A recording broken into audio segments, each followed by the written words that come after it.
đấy nó tới mới hạt có này nào nó tục loàn rồi nè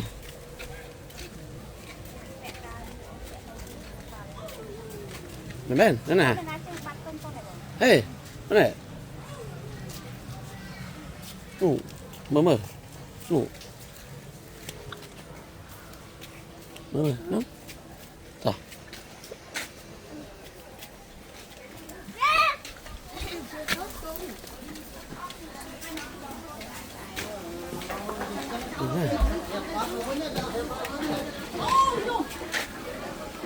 rồi này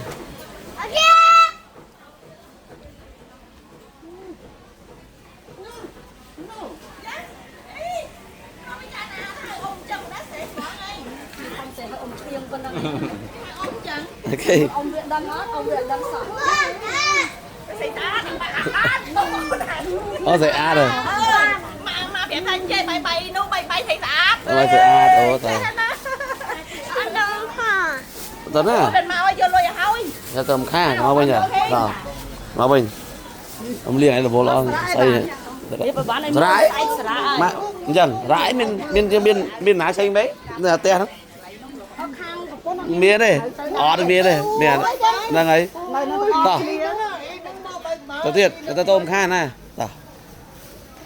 nè truy mà này thó máu bên sao máu bên sẽ ăn rồi sẽ nó sẽ cô sẽ ăn rồi cắt trời mà này còn hơi dây với lọc pha lại.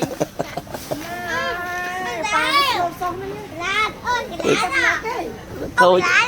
cái lớn quá à rồi go tới ôm kha khơi mà nên ha làm vậy lấy chó về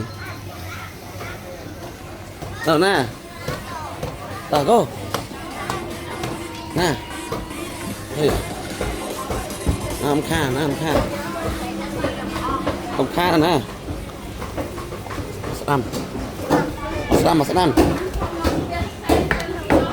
Salam yeah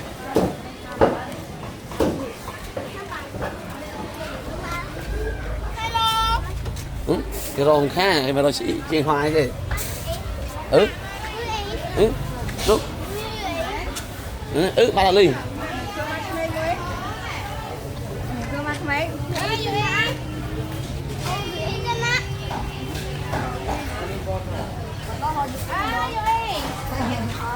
ba rồi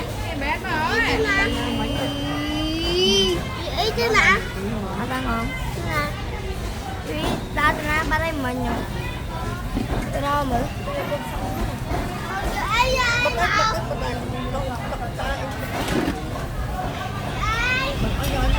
ok Ôi, họ dụ ý, họ mà dụ ý.